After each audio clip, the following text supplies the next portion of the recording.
Welcome to Storycomic Presents, where we interview amazing storytellers and artists. This is episode 124. I'm your host, Barney Smith of Storycomic.com, and we're excited to have with us the internationally revered and talented comic creator of Zebra Comics, Ejob. Hey. Welcome. Hey, thank you very much, Barney. How you doing? I'm doing all right. Yeah. Awesome. Nice to see you, though. We've been chatting on Messenger, and it's nice to actually see you and get to talk to you. And I gotta say that where we're talking, you sent me an updated logo for Storycomic. I'm really excited to try that one out. So thank you for that. No, you're welcome. I just thought you may need something cooler. I don't know if you like it, but I just want to do something, man. Yeah, no, that was good. Yeah. I liked it a lot. Yeah, I'm gonna use that sometimes. Thank you very much for that. Cool. So, because we met through our mutual connection there, Besserat, who is part of the part of his through his comics that he's been producing as well, and he had one of your comics as part of a deal. So, and when I saw that work that you produced, I was really, I said, I told Besser, I said, there's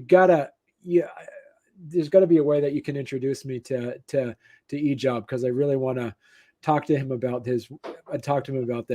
So before we jump right into it and start chatting a lot about, it used to be called EN Comics, but you changed it to Zebra Comics, correct? Yeah, it was. Wow, where did you get that one? You really went and dug deep. You really dug deep, bro. Damn. That's like top secret info. Well, it's not really top secret. I mean, it's like really, really, really hard to know. Yeah, that's good. That's some good digging. So, talk to us a bit about how did you get started creating comics? Well, man, it's one hell of a story. I've always liked telling stories. Okay, ever since I was young, I've always wanted to tell stories. I grew up reading a lot of comics, reading a lot of novels, because my dad surrounded me with a lot of books. We had a home library, so I had to read a lot, and I kind of loved it. And with time, I realized that I would like to tell my own stories. I would like to share my own experiences with the rest of the world, and share Africa's experiences with the rest of the world. Right. So I decided to. Well, I've always been drawing. Yep, it's been part of me ever since I can remember. But I decided at a certain point in my life to make this kind of like mainstream in my community, to African stories, you see, because all the comics we were surrounded with growing up were the Batman, the DC, the Marvel comics, and I'm growing from Africa, and we love these stories, okay, but it's not really we can't really relate. We still love them though, but we can't really relate to them. So I decided to create something that the kids my age or in my community can relate to. And so I decided to create EN Comics, as it was called back then. I got my friends together, and we came together, and for some time we created some comics. I was drawing 3 comic book titles simultaneously back then. I was the only artist in the Zebra Comics back then. I think that was like 2016. And with time, I wanted to name that. Before we became Zebra Comics, we were EN Comics, and I don't know if you want me to tell you about how we changed the name. Yeah. But that's another interesting story that really defines why we picked the name Zebra. But before Zebra came into being, it was just me wanting to create something for my community, wanting to create something I could relate to, the guys around me could relate to. That was neither Marvel nor DC nor Image Comics and all that. So as an African, I really wanted to create something that the guys around me we could relate with. Yeah. So, So and yeah. you created that, and you said in one of your, and I watched your YouTube channel when you said that your goal for Zebra Comics is to have 5 million active subscribers by the year 2050. Yes. That's now that was 5 years ago. So Yeah. how are things are going now? Things are really slow, but they're really slow. Recently, you were looking through our mobile app, right? Mhm. And I don't know if you've downloaded it, but actually right now we are not using that app in particular. We are working on a new one because there's certain things we experienced with this app. This app was like a test run. So we're actually building a new app. It's still called Zebra Comics though. We're actually building a new app to due to some certain things we learned from having this one. Actually, we had over 1,000 users when we first launched this app, and we had Africans using it, buying, subscribing, and all that. And they would say, "Hey, this thing can work."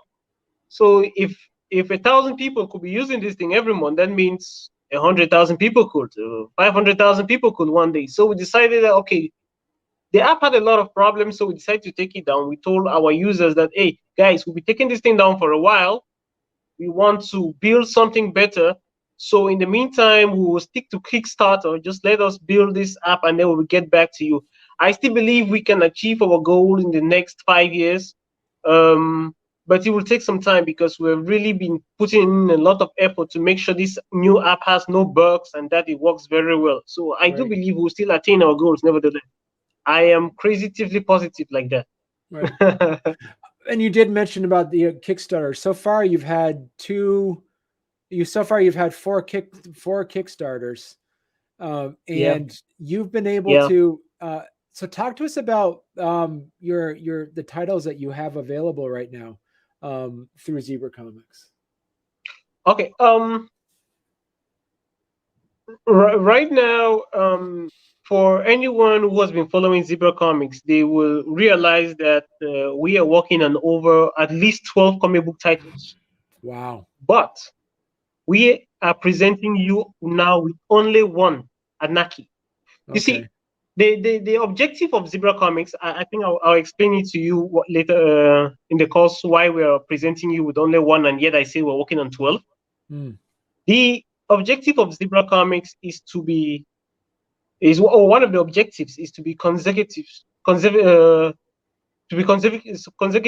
with our storytelling.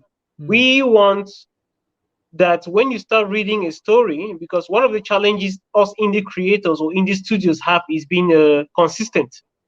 Right. So we decided that okay, we have 12 comic book titles. We have a team of 18 artists and writers.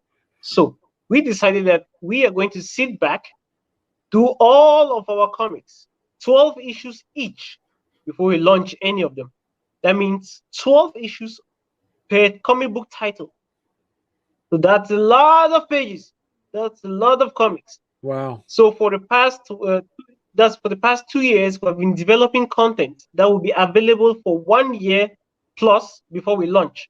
Right now, we have content that is available for half of a year. That's we have 6 issues that are complete. That means they have 12 issues or already complete for all of the 6 titles. We're working on the remaining 6. When that is ready, that's when we'll launch the new Zebra Comics. What we are doing with ANAKI right now is that we are using ANAKI to stay relevant, to keep in touch with people. That okay, hey guys, we are not dead after all. We still have something to show to you guys. Right. That's why we're using Kickstarter. We're using Kickstarter to just stay alive, Right. to in the minds of those who read our books. But our real objective right now is to finish all the comics we're working on, or to go at least one volume of each of the titles. And Right. what we consider one volume for most of our comics is 12 issues. So we have stories. You in the future you get to discover stories like MANCRAFT, NJOKU, TOTEM, ALIYA, a lot of titles like this. And these are other titles we're working on that we have not presented to the public yet fully. and yeah, like this image right here. Some characters are from some of these titles that I'm talking about that you will see in next year, because we will launch Zebra Comics anew next year.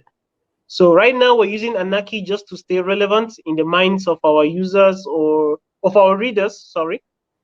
So yeah, so that's the strategy I'm going with. I want to make sure that we are consistent after our release or after our official relaunch. We have been existing, but we have decided to go back to the drawing board and then do it like this, prepare content so that whenever we launch, we won't have breaks. We won't have moments where there is no content to give people, and to stay to rest in the minds of our readers continuously. So that's the strategy I'm going with. Right.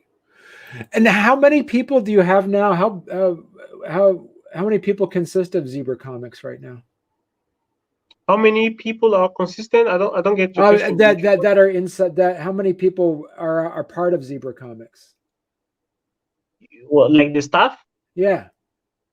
Oh, we're 18. Wow. Okay. Yeah, I know, right? Wow.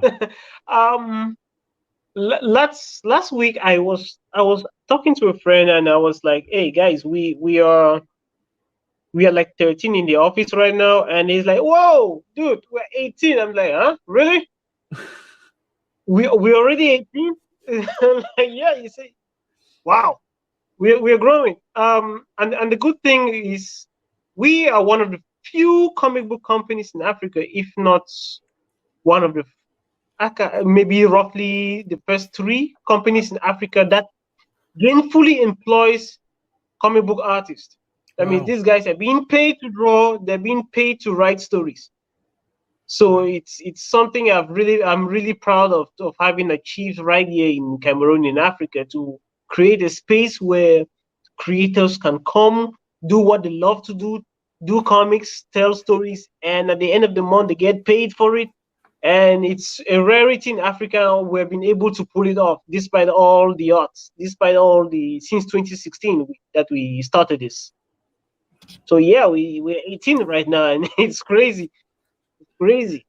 So how much of it? How much do you see yourself, Ejob, as being? Being there's 54 countries in Africa. So yep. How hard is it where you feel like there's some level of education you have to do with the rest of the world where you are trying to advocate and educate people on the thousands of diverse cultures that exist in Africa and being able to not only explain that you don't speak for all 54 countries, but you also feel like you have to represent it. How does that conversation work when you work with an international audience? Wow, that is a very good question. You see, the fact that you understand Africa is really helping, because that we are so diverse. Cameroon alone has over 300 ethnic groups, 300 plus ethnic groups, and each ethnic group has its own language. That's like 300 different languages. That is a lot of diversity, a lot to deal with. So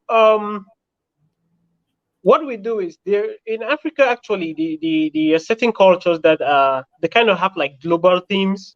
So we kind of like work on these globalities, if I can put it that way. Right.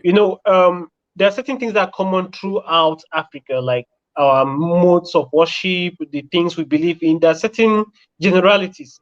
So for now, we decide to focus our stories on these things that we share in common, rather than the things that differentiate us. Nevertheless, inside our stories, you still find differences in culture, in maybe in dressing and all that. We think stories are global, in the sense that if, or take for example, if I am telling a love story or a political story or a religious story, there are certain themes that cut across cultural barriers. There are certain topics that cut across ethnic barriers or our differences. The theme of love, the theme of war, the theme of, there's certain stories. It doesn't really matter where you come from. It's about telling stories that people can relate to at a deeper level than just the face value of your culture and all that. So I may be from West Cameroon, and I'm telling a story that is focused or that is based on the culture or the cultures around West Cameroon, and a reader in Kenya, far off in East Africa, can relate to their story because it is not a story that is focused entirely on my culture. It is a story that exploits the human experience. It's a story that talks about experiences that human beings are having. So we don't really think that our different cultures or the various diverse groups we come in are actually a hindering factor for us to tell very remarkable stories. Actually, it actually helps us to tell very interesting stories because people get to discover new cultures, and yet they still get to experience human reality. Right. I don't know if you get my point. No, yeah, exactly. Some of those universal constants, as you said, of like that adventure, politics, romance, things that people are able to Yeah, kind of understand.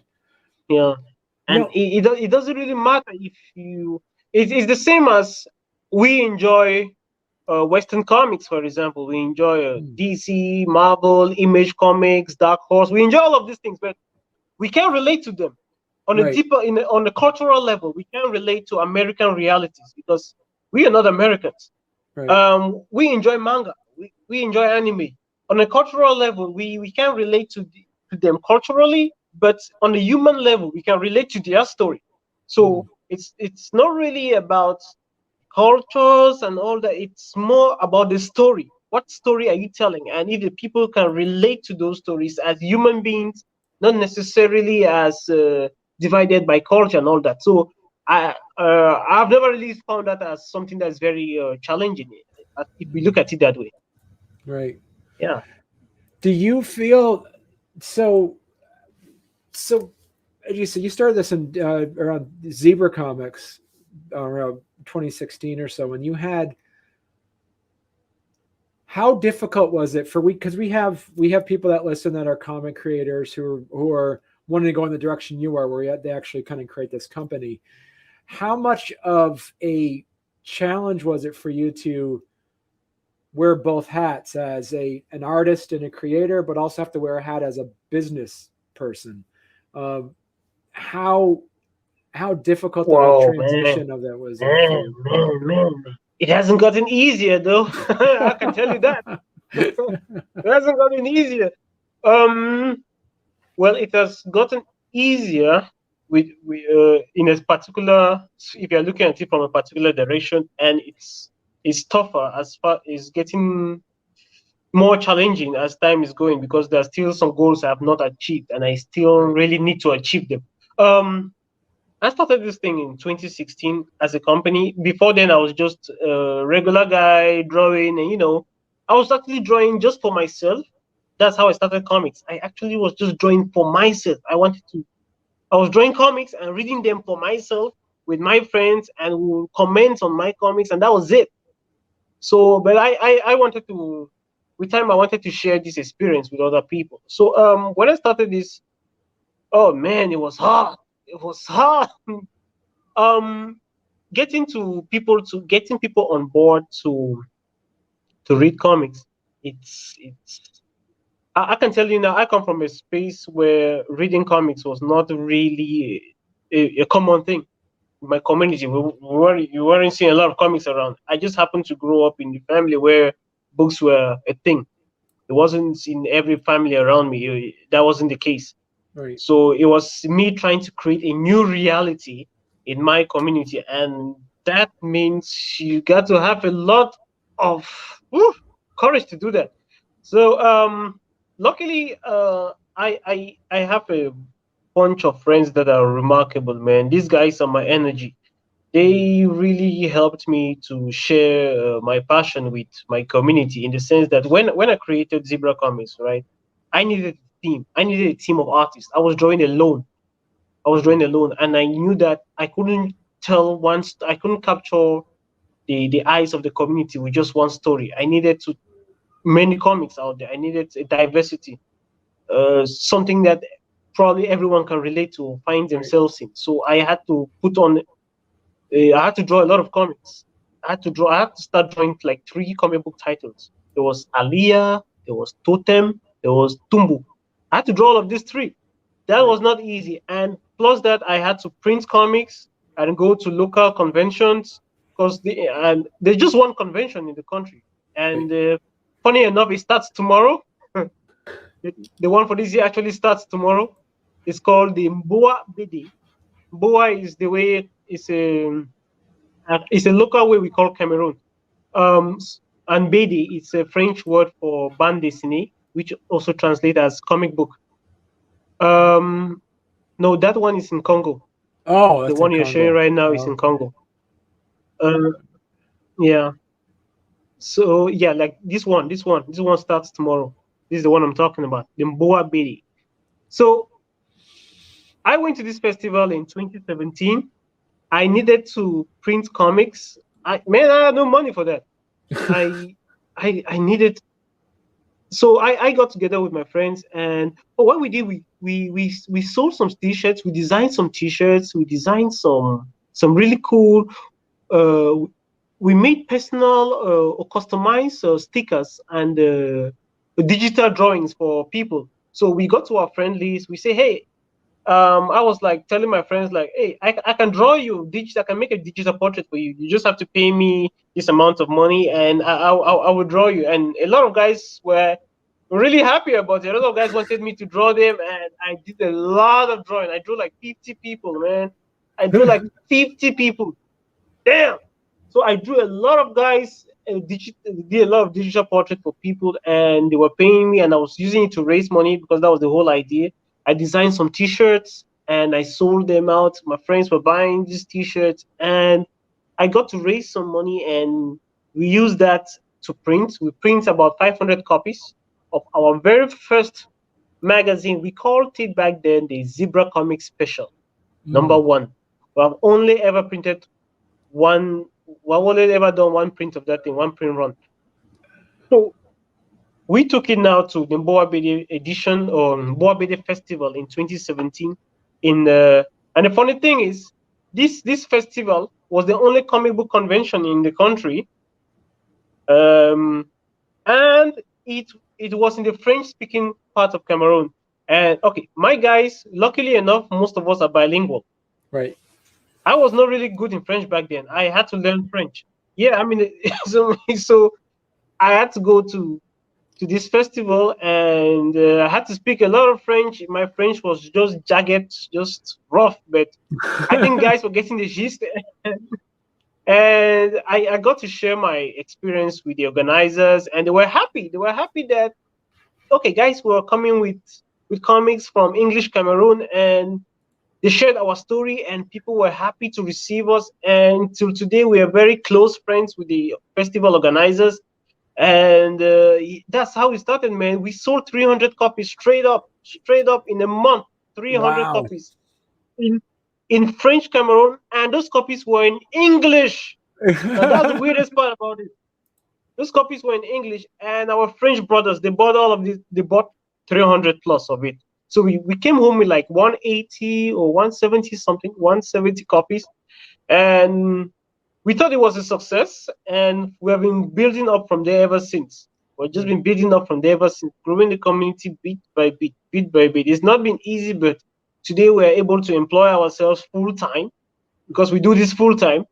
It's strange enough in Africa. At times, people don't know that you can do comics full time in Africa. I don't know. I don't really know about the realities in the US, but I know a lot of guys don't do it full time in the US, or most parts of the world nowadays. But in Africa, in Zebra Comics, we do comics full time. Full time, we do it full time. We've been doing it like forever. So it's it's been a tough journey, but I can tell you the truth is it's been getting better with every year. Right. It gets tougher, but still, we only register growth. Yes, okay, that's our office. We had a guest. Yeah, that's our office. Those are some of my guys. Oh, that's me hidden there in the middle with the glasses. Oh, there are a lot of glasses. Sorry, there are a lot of guys with glasses back there. Right there, right? Yeah. Yeah. No, that's not me. That's That's right here. He looks like me. Yeah, that's me there. Okay. All right. That's me. So these are my artists. Most of these guys are artists. The lady with the braids, it's a colorist. The lady with the black T-shirt, she's the event organizer for the event, the Comic Con in Congo. Okay. So she came from the Congo. She visited us. She wanted to see our office, and she came to the studio, and it was fun, man. We were geeking out. Trying to bring the geek culture into Africa in a big way, man. It's not easy, but we're trying. So I guess my other question for you is, because of the outreach that you have, where they mentioned English and then French, how much do you look at trying to expand out into different languages for your comics as well? Oh, funny enough, I have a team of translators right now. Wow. There is a guy leading my translation team. It's called NJOKU. I don't know if you get the name well. He's called NJOKU, and he works with another lady called Annina. They are leading the translation team. We are working on Mandarin. We're working on Spanish. What's the other language? It's Mandarin. There is German. There is Spanish, and there's 5. Right now we have English, obviously.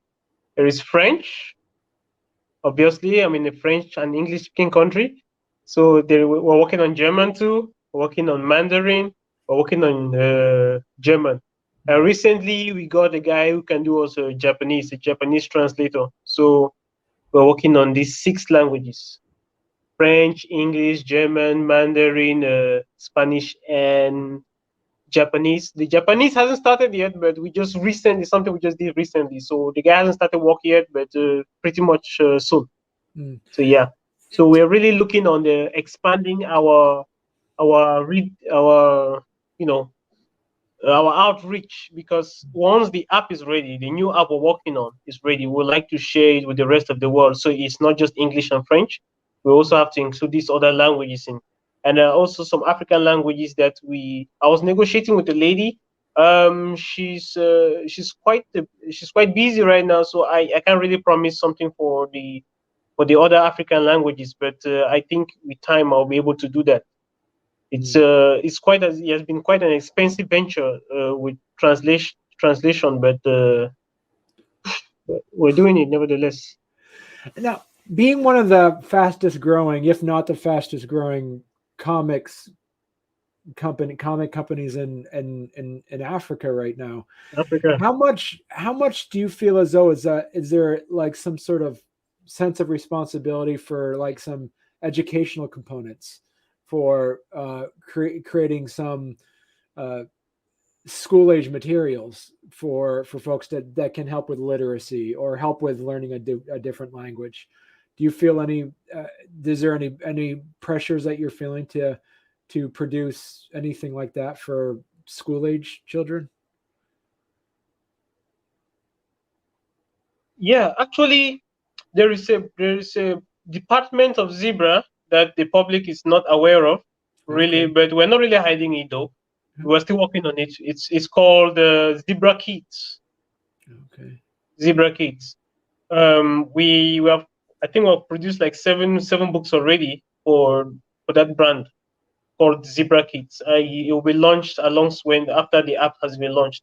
So it has a lot of educational material that is usually targeted for kids with various disabilities. We have a lot of writers that are very skilled with telling children's stories, and we have some guys that are actually teacher writers. So they work in the sphere of they work with children a lot. They work with children with disabilities too a lot. So we created this brand for work like that. So it's something we're doing already for Zebra Kids, and also another thing that Zebra Kids is going to do or is doing already is is producing stories for how can I say this, storybooks for children, not comics, Right. but storybooks like folklore based kind of stories that are not necessarily comics. So that's one of the things that Zebra Kids is working on right now. So yeah, we are definitely looking into stuff like that. Right. It will be released after the app is released, and we are looking at mid 2022. Okay. Wow, man. So it seems as though things are kind of speeding up fairly quickly for you. The fact that you have 18 employees now as well. Yeah. I was surprised I actually had those. I thought I had like 13. Barney, the truth is, at times I'm not very keen on realizing the growth, but we are growing. That's the fact. We are actually growing, and it has not been easy. It's not easy being an artist and an entrepreneur. And the truth is, recently I've not been drawing a lot because I've been trying to expand the market. And it's not easy to put on all of these hats because these guys have to feed. After all, I have to make sure at the end of the day they're being fed, they're being paid, and all that. So it's not easy doing it. I can tell you that it's not easy, but we've been able to successfully for all the time we have been in existence to sustain this. And yeah, we have an 18-man strong team because and that is helping us to produce all of this content and to plan all of these things in a very I can see in a very fast pace, because like I told you earlier, we want to be consistent. We want to be consistent. We don't want to release a comic book today and you have to wait 2-3 months to get the next issue. Right. We want to be consistent. That is why we are working on 12 comic book titles. And until all of these 12 comic book titles have 12 issues each complete, we are not launching them. So that is the strategy I'm going with. And like you see there, our Kickstarter is just to make sure we have something we're offering people in the meantime. Right. So yeah. So as you're saying, that's what we're doing, man. That's what we're doing. It's not easy. So as you're saying, so you already have these written and created. So like your backers don't wait, as you say, for months. You've already, for instance, volume 4 of ANAKI is already done, correct? Done. Okay. Wow. Done. It's already done, man. It's a policy I have, or I had to learn the hard way that it is easier to deliver something when it's already complete than to promise delivery. Right. You understand it. So to be on the safe side with people, and people come with different temperaments. You may be patient, but a lot of people are not patient. And I've had to learn that a lot with the crowdfunding. And at times, that's why you have to always update your backers on what you're facing and all that. So I decided that I'm not doing a Kickstarter campaign if the book is not complete. So that's just it. That's just it. The challenges are always there. But for you to minimize the challenges, you just have to make sure that at least the content is ready beforehand. So that's it. That's why I keep telling everyone who asks me that, why is Zebra publishing only ANAKI right now? I keep telling them, guys, we are working on a lot of comics. We want them to be ready. Right. I could give you issue 1 to maybe 5 of any of our titles right now, but after 5 months, that's it. After 5 months, I can't give you more. So I want to guarantee you at least 1 year worthy of content before I'm launching anything. That's the whole strategy I'm going with here. Right. And I say this in Lagos. I've been saying this everywhere where I have to talk to geeks around Africa. you have to be consistent. You have to stay relevant. You can't come after 3 months and you're giving me a second issue of something I'm waiting for 3 months. I'm going to forget about you. I'm going to go to something else. Right. So it's the challenge we have. It's not easy to be consistent, but man, that's the only solution, man. That's the solution to staying relevant, to being in the mind of your readers. That's the only way. You have to make sure these stories are at least near completion or complete before you're putting them out there. That's just how I see this thing, man. That's just how I see it. And so what would be some of your advice for somebody who is looking to create their own, get a good Kickstarter going? What else, other than the fact of already having it done? Any other pieces? This is being your 4th Kickstarter. Is there anything new that you did on this 4th Kickstarter that you wish you did on your first Kickstarter? Yeah, I wish from my first Kickstarter, I learned a lot that I eventually applied in my other Kickstarters. Anyone getting into Kickstarter right now, one I can tell them is, yeah, obviously get the content done. It's better that way. It's obviously better that way. And you need the following. You need the following. At least you should have, if you want it funded anyway, you should get the following. And how to get the following, that is the hard part. But it's not impossible. It is not impossible. I'm doing it, guys. I'm doing it from Cameroon in Africa. I've not been to the US. I've not been to the US. So if I can do it, if you're in the USA, man, you have a better chance than me at doing this thing. You have a better chance than me. So I don't know any of my backers personally, except my friends and family.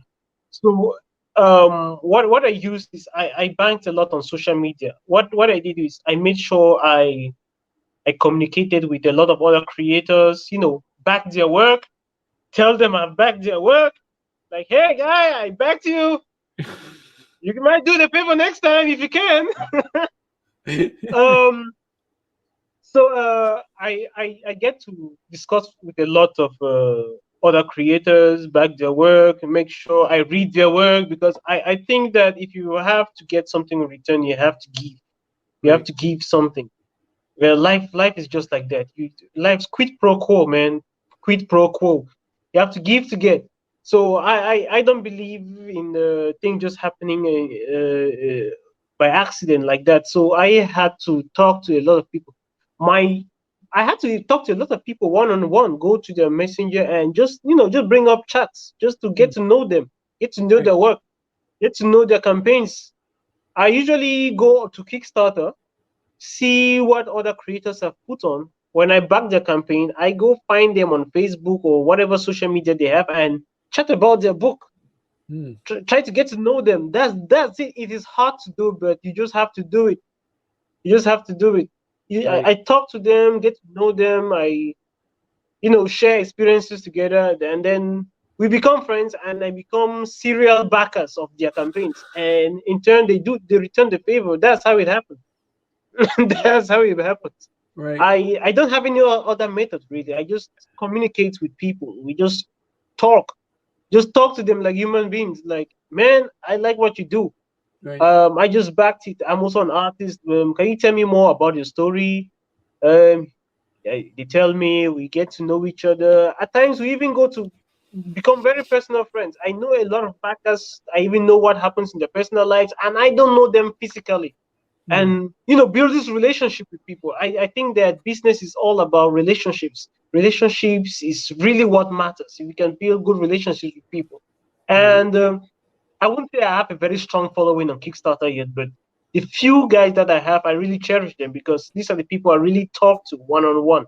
And it's not easy for a guy like me in Africa to run a successful campaign in a platform that is really strong in the US, because Kickstarter is not an African thing, man. I'll tell you that right now.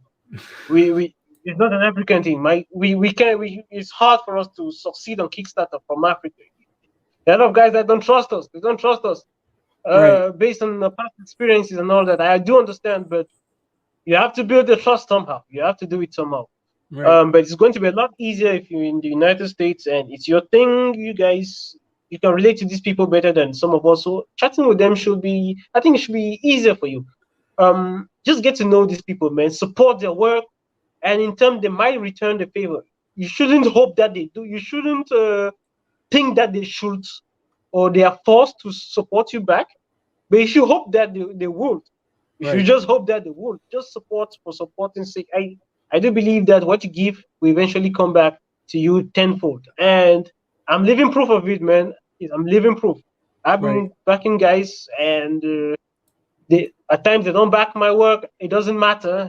That's not what I'm doing it for. I'm just doing it to make sure that the energy comes back to me one way or another. And I can bet you right now, it always comes back. It always comes back. It always comes back. And if I can share a little bit of experience on my first Kickstarter, I had like 50 backers. That was not much. I almost gave up. Because like in the first 2 weeks of the campaign was like 10% funded. If I remember correctly, it was like 10% funded, and nothing was happening, man. Nothing was happening. And my team was like, okay, oh well, we tried. Maybe Kickstarter is not for us, guys.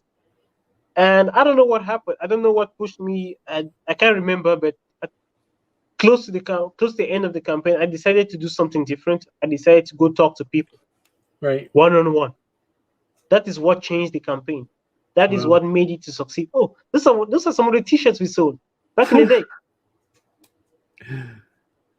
Yeah. So I decided to go and talk to people one-on-one to share my experience with them and tell them that, hey guys, I have Kickstarter. It's not working out, but if you can help me out, back it, I'll be grateful. If you can, hey, it's just cool. You might want to share it and stuff. And that is how it got funded. It moved from 10% to 100% in like 3 days. Wow. Just for me communicating with people. That's when I understood that communication is really important. And networking is, man, there's nothing more important to me in business than networking with people. I cherish that more than anything, more than the money. Building relationships. That is it. True wealth is in knowing, is in building relationships. I can tell you that right now, bro. That is that's a fact. That's a fact. It worked for me. It worked for anyone. I can tell you that. Sure thing. It works all the time. Wow. So with that said, did you find it easier after you had the first successful Kickstarter does it just kind of build from there, like your second one and third one or fourth one are just easier as well? Definitely. From my first campaign, I don't know, it went up to like 100 backers in the next campaign, and from there, from the second campaign to the third campaign to the fourth campaign, it has only grown. But on the fourth campaign, I actually had a fewer backers than the third campaign because it took me a very long time to do a fourth campaign. No, wait. No, that's the third campaign. It's the fourth. Oh, I can't remember correctly. Anyway, one of the campaigns, between one of these campaigns, there was a very wide gap, and it is understandable. People obviously must have forgotten about me. So when I launched the next campaign, I didn't have as much backers like in the previous campaign, but it was still a very good number for me to reach my funding objectives, because I think I moved from 100 and like 102% or something to 170% to 200% to 270%. That's how it has been growing consecutively. So I do believe that I do see growth, and one good thing with Kickstarter is when you deliver on your first campaign, when you deliver on your second campaign, I think you begin to build trust in people. Right now, I'm actually working on delivering on the fourth campaign. So, and I want to launch one in December or January, based on how fast my printer can deliver the copies. If it delivers them soon enough, I can do another campaign in December. So, and I'm confident the numbers will keep growing, because from past experience, when you deliver, people see you deliver, people see you can keep to your word. They trust you with their money. They trust you with more campaigns. So I've only it only grows from there, and it's really a nice thing when you see like this image here. This image was from a backer. This image was from one of our backers. I don't know. It may be from Kid Comics. Yeah. So So when I see backers post things like this, it encourages me to want to deliver, man, to want to make sure I stick to my word every time I launch a campaign. And when you keep doing that consistently, the more guys are going to come, man. They're going to trust you with their money. They're going to know that, hey, you deliver on your word, and that is way more important than anything else. Right, sticking to your word. And if you look, and also too, the other benefit you have, I'm looking at you had 7 backers to get all 3 hard copies. You also had 13 backers who got all 3 hard copies plus goodies. So these are now 20 new readers. Yeah, definitely. So that's the other benefit, is that you just kind of add to that. So yeah, sure.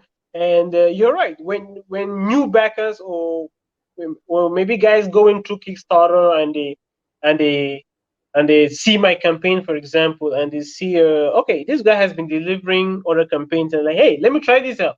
Right. That's how it happens. Many guys just come and they back your campaign because you just deliver on your word. So it only grows, man. It only grows. So if there's anybody that, if I was to give an advice to anyone trying to get into Kickstarter, I would say, man, get your content complete. Try to get you a following, or try to get enough people or try to get the word out to enough people that you're sure might back your project to at least 100, and make it your mission to deliver, man. Make it a mission to deliver. Recently, I had some guys ask me how I do to get my campaigns funded, and I was like, look, the truth is, I don't raise a lot of money on Kickstarter. What I do on Kickstarter is, what I'm actually looking for on Kickstarter is a following, a community. Right. I'm not really about the money yet, though. I'm more interested in getting a community, because it is tougher being in Africa and running a campaign in Africa. That's the plain truth. It is tougher doing it from this side, because you have to trust a lot of people to do things for you. I have to pay printers. I have to pay some guys to ship, to do packaging and shipping, and you have to trust people to do this. I've been lucky enough to have guys I can now say I trust, because they've been doing this for me for a while now. Yeah, I pay them and they're able to package and ship, and thank God they're doing. They maintain the quality that I want, and the print, because it will suck if the quality was not good. Right. I'll be so downcast if the quality was not good, and there is nothing I can do. I'm thousands of miles away, and it's not easy. It's not easy. So my real goal with Kickstarter is building a community. It's really about building a community right now for me. Right. Oh, yeah. Those images are from Lagos. Yeah, Lagos. In September. Lagos Comic Con. I went to. My team and I, we took a flight to Lagos, and we were representing our country, Cameroon, in Nigeria. That's my team. We're putting on. Those are French guys. Those guys are French. That's my team. Cool. That's my team. Wow. And, you see that black. You see that black attire? Yeah. You know what it's called? That black attire? The one with the design, that one. You know what it's called? No. It's called the Togo. Oh, okay. All right. Yeah. Togo. Cool. The Togo. It's actually like a national uniform. It's from is what we wear. Is what Cameroonians wear when they are on events abroad. To show that it's like if a flag were a uniform, that would be it. We call it the Togo. So that's my first campaign. So I think we've reached our hour mark, Ejob. So thank you so much for coming on. Oh, cool. Yeah, and make sure when you're doing your next Kickstarter, come back on the show and we can help talk about. Man, I would love to. Yeah, I would love to, man. It was great talking to you. Yeah, absolutely. Really great talking to you. Yeah, thank you so much for coming on. Oh, man. Thank you, Barney. Thank you so much. Hey, and enjoy the logo.